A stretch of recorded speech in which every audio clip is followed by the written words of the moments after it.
Hello there, and welcome back to Help My Business is Growing, a podcast where we explore how to grow and build a business that is healthy and sustainable. I'm your host, Kathy Svatina. Personal branding has been one of the biggest business and personal development buzzwords over the last few years, and it is everywhere. And when I say everywhere, I mean everywhere. You can find people teaching you personal branding on LinkedIn, Instagram, YouTube, and even like today on podcasts. There are even classes in colleges and universities that you can take on the subject. And if you've never thought about it before, personal branding is all about your thoughts, your beliefs, and values and how you present them to the world. It helps you stand out amongst the crowd by being authentic. You can gain trust and influence.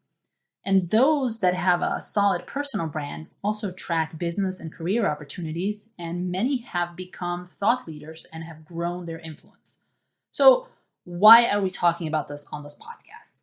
The reason for that is because as you are developing your personal brand, you can leverage it to help you grow your business. And we're all about growing the business in a healthy and sustainable way on this podcast. So that is why we're going to be talking about personal branding. What is it, how it looks like, and what it really means for you and your business. And just a quick reminder, all of the episodes on this podcast, including this one, come with timestamps on the topics that we discuss, and each one has its own blog post as well. You can find the links and the detailed topics in this episode's show notes, or you can go on the website newcastlefinance.us/podcast. So today, my guest is Erica Castner. She is a brand strategist and founder of Castner Consulting. For over 2 decades, Erica has helped business owners and their personal brand expand their reach and online presence. She is the founder of Castner Consulting, a company that specializes in helping business owners and creators find, connect, and convert prospects into clients. She is also the host of the Voices of Impact podcast and has recently become an Iron Woman. Wow, how about that? Join us.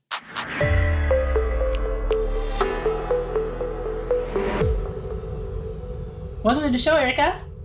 Oh, thank you so much, Kathy, for having me. I'm so excited to be here today. I'm so excited you're here because we're going to talk about the thing that's been everywhere lately, and it's personal branding. Because if you spend any time on LinkedIn at all, everyone seems to be talking about personal branding and how to actually use it to grow your company, and not just grow your company, but also grow your own influence as well. So I want to talk to you about what is personal branding and how do you actually leverage that to grow your business? If you could just walk us through what personal branding really is. How many hours do we have today, Kathy? No, I'm totally kidding. In the simplest form, I like to think of personal branding as an opportunity and an extension for our own brand in the simplest form, right? But how we begin to leverage that, I think it depends on where people are positioning their message, who their audience is. There's lots of opportunities to position our brand awareness, but is every platform the best fit depending on a business owner's goals? Probably not. And not only that, but as small business owners, especially, or solopreneurs or entrepreneurs, we have a tendency to probably take on way more because we think, we're watching this influencer do this. We're watching this other person who's a shining star in my industry do this. And we start accumulating all of these things. So I'm sure we'll dive into this today in terms of leverageability. But one of the things that I have found in my own personal brand is being able to talk to people. So whether that is talking in this platform like you and I are doing today on the podcast, whether it's talking in front of multiple people on in-person stages, on virtual summits, but being able, or even having those one-on-one conversations. I know LinkedIn is a great tool for people to connect one-on-one or through Messenger because it allows them to form those partnerships. So that, again, everything kind of happens in terms of expanding our brand and putting our leverageability out there through conversations. And I've got some fun ways that we can do that to expand our reach without burning ourselves out. We'll talk about that today, I'm sure. Yeah, we definitely would, because I'm really interested in that. And I've noticed that too, that there is no one size fits all approach to this. And it really depends on what type of business you have, what type of brand you're trying to develop, and what really fits with your personal style. Because what I've noticed for my own business, one thing that I only use LinkedIn because that is kind of like my bread and butter, and I love LinkedIn. I try using Facebook and Instagram, and just the thing just burned me out. And I realized it's just not a good fit. And my customers are not in those channels either. So looking at where your customers are. So if you're more of a consumer company, you would go more towards the Instagram and the Facebook. But if you're more B2B, LinkedIn would be a really good place to do. But I do have a question about the other ways, like the summits and the person to person ways to expand your personal brand. If you could talk about a little bit more about that, how does that look like? What are some of the options there? So let me back up here. So my whole personal brand career really began in 2015. And prior to that, I had worked in a variety of companies, all with the emphasis of working with businesses and helping them with sales strategy. So my first 11 years of my career were all in the retail space. I worked with brands like Victoria's Secret, Lancome Cosmetics, Dillard's, Marisa's, and those companies had the privilege of multi-million dollar budgets that were supporting them. And then when they would come into the storefront, which is where I started my retail career, my job was pretty much done because those people that were coming in were already sold on the idea of needing those products. And so all I had to do was ask a few questions, engage in a conversation, make that customer experience awesome. Translate that into the service-based world when I shifted into the service-based world in 2005. And then again, 10 years later, starting my company in 2015, I found that the coolest way for us as service providers, especially business owners who are service providers, is to talk to people that are already talking and marketing to your ideal customer. So what does this look like? So in your case, Kathy, with you being in the financial strategist space, obviously it's going to be talking to business attorneys. It's going to be talking to other consultants like myself. It's going to be talking to maybe other CPAs, like other financial institutions that are somewhat related to yours, right? So it's engaging and sharing ideas on maybe speaking opportunities, referral partnership opportunities, things that are going to organically lead us to our target market. So if you already know, as you're listening to this today, if you already know who your target market is, instead of trying to be everywhere to reach that target market, start thinking about the 3 to 5 industries who are already talking and marketing to your ideal customer. And then you can build relationships with them and find out what's going on in their industries. How are they leveraging their brand? Can you partner with their workshops, their content creation, their like whatever it is that they're doing? How can you share that space so that you can create affinity partnerships and again, share resources that are going to be valuable for both your audience and their audience. And that's where I initially started. But, and then I developed from there because once I started having those conversations, it was like, oh, Erica, you need to be a part of this speaking thing that we're doing in Tampa. Can you drive? And I live in Florida. Can you drive 2 hours to this thing that we're doing? But it's going to be a room full of people that need to know you. I'm like, yes, please sign me up. So, and then before you knew it, I was doing more of those opportunities, then landing podcast interviews. But for our business owners who are like, I don't know where to start by having conversations with people who are already talking and marketing to your ideal customers. 3 to 5 industries that are likely going to lead you to more referrals, and you can lead them to more referrals as well through your audience efforts. I love that. And there's actually a name for that. I didn't come up with it on my own, obviously, because I'm not a marketing person. But as I'm going through the journey of growing my company, there's this thing called the content-based networking, where you're actually coming together with people who are in the similar industry, the complementary industries, like you just described, and creating content together for the benefit of your customers that you both serve. And that's essentially, I mean, full disclosure here, that's a lot of the goal of this podcast. Because if you go and look at all of the topics that we talk about on this podcast, they're really helpful to the growing businesses. And the people that I have on this podcast are the people that serve and support these type of businesses. And I use it a lot with my clients as a content resource as well. And it's great. It's kind of like a gift that keeps on giving because the client get a lot of support. The people that I meet through this podcast can get business from it. And it's a really beautiful thing. And I absolutely love this. I love this type of like giving mentality and like everyone benefits from it. And, we said off air prior to jumping in and recording this that, I have a podcast. So I think there's a lot of value in what you bring to the table. And you talk about things that I don't talk about in terms of your services, but it's information that my audience needs. So I become more valuable as a leader in my industry when I can bring other resources, other powerhouses like yourself, Kathy, to my audience, and vice versa. You become automatically more valuable to your audience when you can pull the people like you've been doing for your podcast to add value to their life, because obviously we can't be everything to everyone. And so, but we do want to serve the customers that we have in front of us, our audience, and that sort of thing. So you're creating tremendous value beyond what you do by being a connector or a conduit for this kinds of connections. And I think also as a service provider, since we're both in that space, is you naturally, I see that for myself. Like, I want to stay in my lane. I want to stay in my lane in finances. And I see that the business is struggling with other things and I want to help them out. Obviously, I am not going to expand my reach in terms of my expertise, but I can bring in people that are able to help out. So it's not just in terms of the content, but in terms of you are creating the network of people that your clients can tap into as a resource when they need one. And I think that's super valuable, not just to the clients, but also to you as a business, that you can provide more services, not yourself, but people that provide those type of services are complementary. Yeah. And I always love it when people come up to me and they're like, oh my goodness, I cannot thank you enough for hooking me up with Sally Sue over here, because she just changed the game in terms of, ABC problem that I had. And, because I was able to vet Sally Sue in this example, right? I was able to build that relationship with her, know what she's all about. I was able to make that connection and let them do their due diligence with each other. But they remember that, like, whoever is getting referred that connection, they remember that I was the one that did it. So again, it's that top of mind awareness. And that's probably another hot button on LinkedIn right now too, is, staying top of mind, staying relevant. And for our listeners today who are trying to find those subtle ways that aren't going to burn them out, that is another way. Just make it a game to connect 3 people that you know a day. If you just made that a game and said, who can I connect today? Obviously with the great intentions, you would be so amazed at what your bank account, what your visibility efforts would look like in 90 days if you just did that consistently and made it a point to genuinely connect people with one another. Really cool stuff.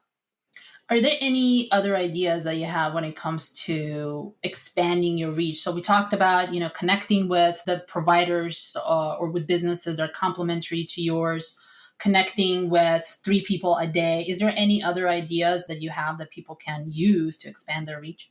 Yeah. So my specialty right now is really helping people identify speaking opportunities for expanding their reach. Now, I'm not talking in the I am including this in. Let me back up here.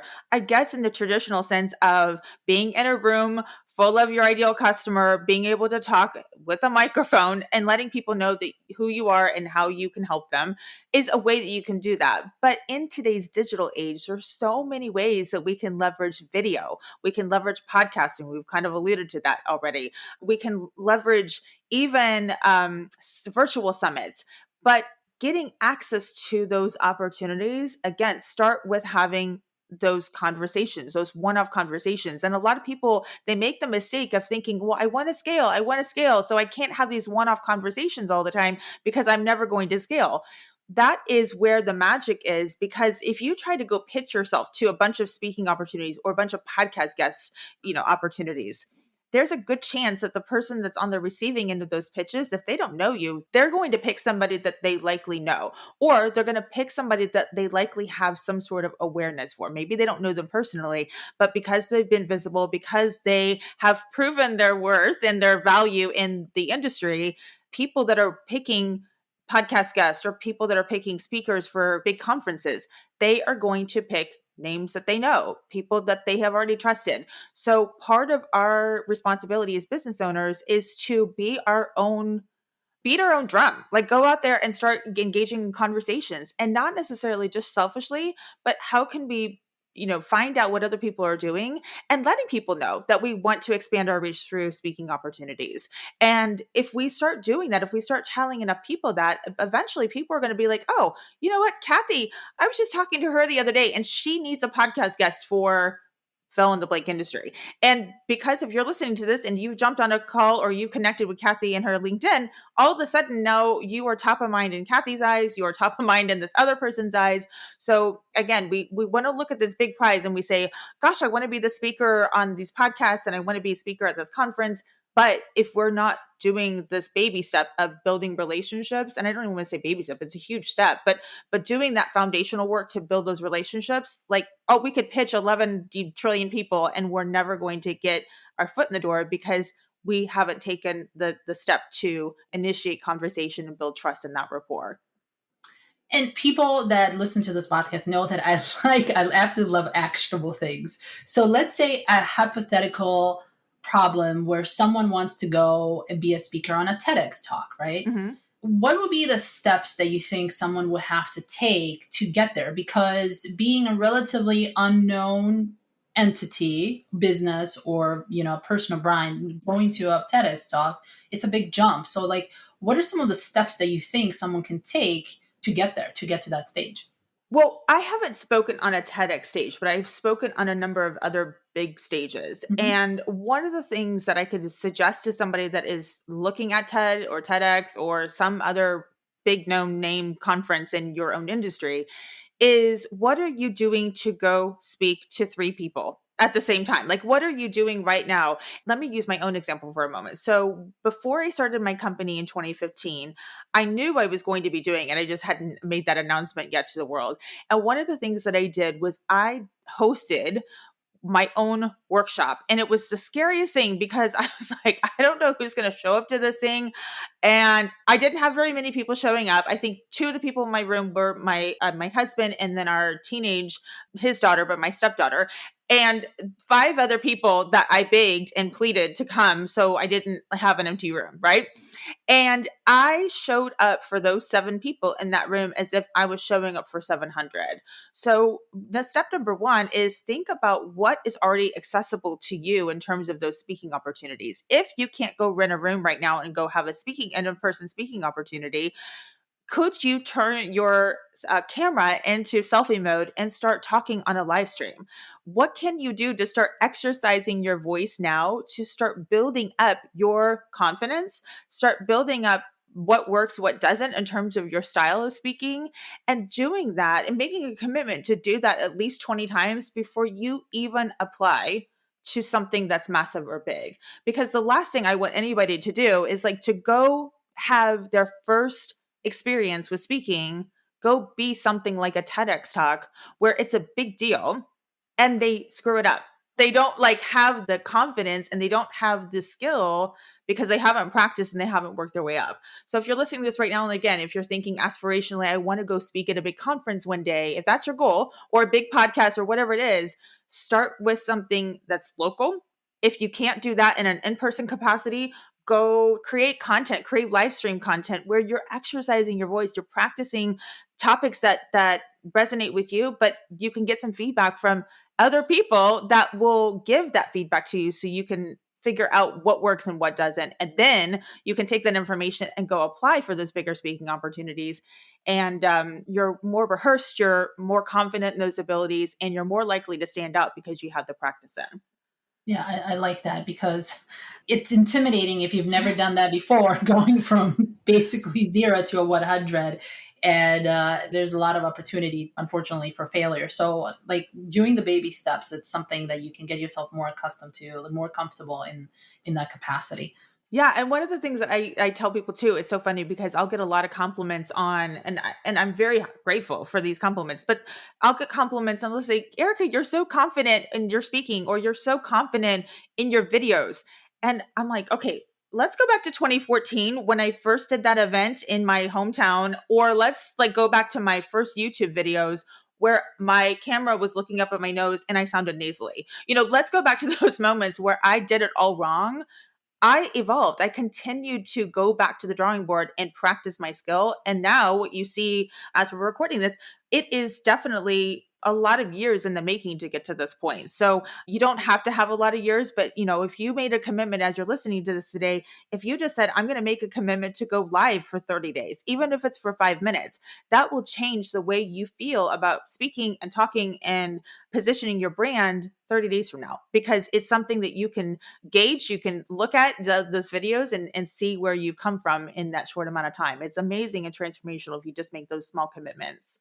And video it's something that I've been thinking about doing in my own business because I like the personal aspect of it. And the way when I'm looking at how I'm looking at the businesses and how I'm looking at people that I work with is I always appreciate when I can find videos of them, because there's just something about it. Like audio, like this podcast is definitely helpful, but I think the video aspect of it just gives you a lot more information. It just makes it even more human in that way.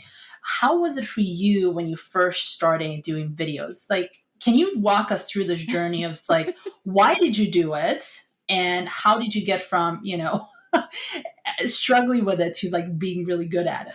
So I'm going to back up even further, and I promise I'll make this super short. So I had an inkling that I wanted to do video back in 2009. And I remember buying a bunch of really expensive camera equipment. And if you're listening to this right now and you were around in 2009, there weren't a lot of resources that we have today that were easily accessible to upload video footage. I mean, it was a lot of work, and the equipment was expensive. It was complicated. And so I bought all this expensive equipment. And I remember being in my living room at the time. I was married to somebody else, not my current husband today, but I was married to somebody else. And I remember doing what I thought was going to be this like awesome video. And I remember this person, my ex-husband, coming in and saying, "That sounds terrible." And I put all of that stuff, packed it all up, stuck it in our closet, and never looked at it again until I got divorced and I needed to like part ways with this equipment that was now obsolete. Flash forward to 2014 when I actually started to do video. I started doing some speaking opportunities. At the time, I was working for a chamber of commerce, and part of my job was to go out there and speak to people. And so I had just wrapped a luncheon where I gave 12 tips on how to network or something along those lines. And at the time I had this little tablet, this Android tablet. And I was like, okay, let me just bust this out and see if I can do each one of these tips as a 2-minute soundbite. And that's how my YouTube journey started. My video journey started, was really just recording what I already spoke to in person and just broke it down into 2-minute sound bites. And that's how it started. And then from there, I was like, I really don't like the way I said that. I really don't like the way I look in this lighting. I really don't like the way. And so I just started making those adjustments. And I also invested in video coaching and speaking coaching and other things that were going to help me position my message and say my message smaller and tighter. So through that process, it was just me studying my own. Even though, like, if somebody's listening to this right now and they're thinking, oh my goodness, I could never watch myself on video, I will cringe. One of the best things that you could do and to gift yourself is to watch that and say, what are my facial expressions doing? Do I talk a lot with my hands? I have a tendency to talk a lot with my hands. So all of those things, you can gauge how you can progress, but then also don't be afraid to invite other people into the process, meaning that, if it's a voice coach, if it's a video coach, if it's a public speaking coach, like whatever it is that you need to up level your skills, be sure to include them into the mix as well to help you out with that.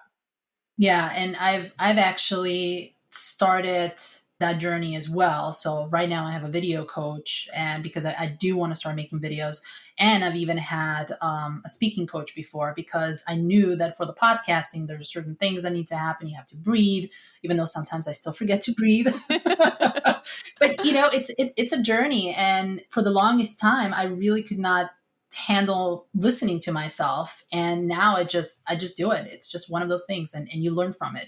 It might be cringy at first, and it will be cringy, but you just got to get over it, right? It will. And I think the other important thing to touch on, Kathy, in this conversation is making sure that you are consistent with it. So you can't expect that you go and talk once at something and then pick it up 6 months from now, and then you're going to be good to go. The point of this, and what I guess I'm alluding to, is that if you're going to speak this week, find another opportunity next week to speak. Find another opportunity to speak the following week. And in practice, work yourself up, because again, if you're making that commitment to do it consistently, if you give yourself a 30-day window or a 90-day window to do X amount of speaking opportunities or X amount of podcast interviews or X amount of live streams, and you make that goal, you're going to be way more polished on day 30 or day 90, whatever the chunk of time is, because you've made that plan to hit that, that magical number of what you want to do. But you've got to practice that. And the only way that you're going to get data and information on how to improve is if you actually do the thing. If you, whatever it is that you're doing, you got to go do it. So the people that you work with and they start implementing this whole concept of personal brand in their business, how does that change their business? Have you seen some really significant changes of the way how the business operates because they started on this journey?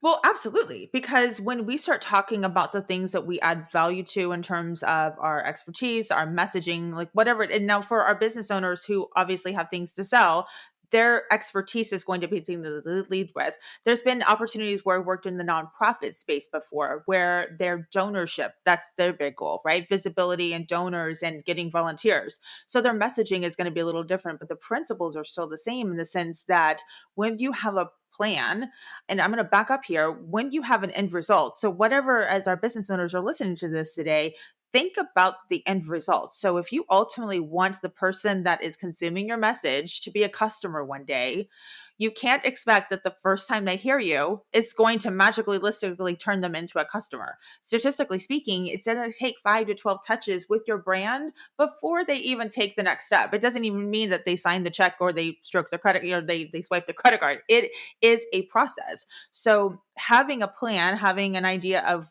what you want them to do. So in this business owner case, if you want your audience to eventually become a customer, what are the steps, reverse engineering it backwards, that they would have to experience your brand, consume your brand, learn more about your services?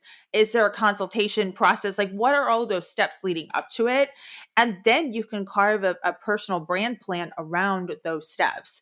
And again, something that we did earlier in this conversation, Kathy, is not making sure that you are on all the social media platforms, because for most business owners, it's not applicable. So figuring out, again, what's your end result? Who are those people that are going to be ideally your customer? Where are those people hanging out? But then also thinking a little more strategically about the people that are already talking and marketing to your ideal customer. And the more times that you're putting your message out there into the world, the more you're accumulating those touches, so that when those people are ready to work with somebody in your capacity, if you've been present and you've been doing those touches subtly or dramatically, doing it decisively is what I want to say, they're ready to go and they're ready to work with you because you've positioned yourself from a place of strength all along the way, along their journey. And this is essentially, it's a longer game than paid advertising. Oh, yeah, for sure. But I do want to make a distinction between what we've been talking now, all the way up to now, to the paid advertising. How is it different? And is it essentially better? Because from what I've been seeing is that it does take a longer time. However, once you really start getting it going, the customers that come your way, the business that you build seems to be so much better than through the paid advertising, because now you really created this brand for yourself and for the business. When through the paid advertising, it seems, if it's not done the right way, it just seems very, I don't know, you can just waste a lot of money and a lot of budget on that. Well, and you can waste a lot of time and energy in the organic strategies that we're talking about today, right? If you're not taking the time to do some of the things that we're talking about today, you will waste a lot of time. You will spend a lot of your wheels trying to find your customers. And so from the paid strategy standpoint, do I believe in using paid strategies? Yes, but there is a time and a place for it. I don't recommend that people right out the gate who don't have an audience, who don't have a proven concept, go throw a bunch of money in paid advertising, because you don't have information in front of you that's going to gauge whether or not your service is viable, the messaging is right. And so one of the ways that we can save a lot of time, money, heartache in the beginning is by having conversations with people who are either your ideal customer or who are already talking to your ideal customer, letting them introduce you to other opportunities through referral partnerships or speaking opportunities or other content creation opportunities, because then you start just saying, oh, I'm hearing this conversation here, and this is actually what people are suffering from, like in terms of the problem. And I'm spending so much time advertising or talking about this problem when nobody really cares about it. So you're getting real time feedback from people. In a paid ad, you're trusting an algorithm to give you that feedback. So it's not the same, but again, you can waste a lot of time in organic strategies too, but paid advertising can be very beneficial once you get that messaging right and you get that point across in the proper way. Awesome. Erica, you gave us so many good tips. And I always have this one question for every single guest that comes onto the show and if someone wanted to start working on their personal brand, and I have no idea what they start with because we give them a lot of options here, what is the one tangible thing that they can do within the next week to get them closer to building their personal brand? So again, it goes back to knowing what your end result is. So if your end result is to sell X service, then what problem is that solving? And making sure that the people that you're getting in front of are on a platform, whether it's LinkedIn or whether it's speaking opportunities or whether it's another social media platform, one-on-one conversations, whatever you choose. You don't have to pick all of those. You just have to pick one, but it has to be directly related to your end result. And if your end result is to get a service-based client, then making sure that you're targeting either a service-based client or a potential service-based client or somebody that's already talking to that service-based client, and making sure that you're engaging in conversations and putting yourself in those arenas where they can see you, they can experience your brand, and that you can strike up conversations with them. It doesn't take much. I know it sounds like a vague step, but it's just really getting clear on that thing, and then being sure to say, okay, I know LinkedIn is where they need to be if that's applicable, making sure that you're putting yourself in that arena to start up conversations and take it from there. Awesome. Erica, where can people find you? Thank you for that. So the best place for people to connect with me would be over at ericacastner.com/podcast. I have a plethora of opportunities and connections and resources that are free over on that section. So ericacastner.com/podcast. Thank you so much for coming on the show, Erica. It's been absolute pleasure. Thanks, Kathy. You rock, my friend.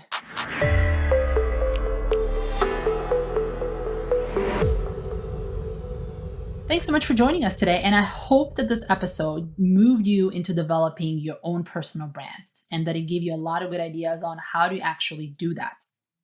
Next week, we're going to be talking to Marianne Renzetti about CRMs and how they can help you forge meaningful customer relationships that inspire your customer loyalty and retention. Also, if you love this episode, you can find all the timestamps, the show notes, blog posts, and links on the website newcastlefinance.us/podcast. And before I go, as always, I do have a favor to ask. If you are listening on this on Apple Podcasts, if you could please go to the show and tap the number of stars that you think the show deserves, because this helps the algorithm and it helps other people find it and benefit from it too. Thanks so much. Until next time.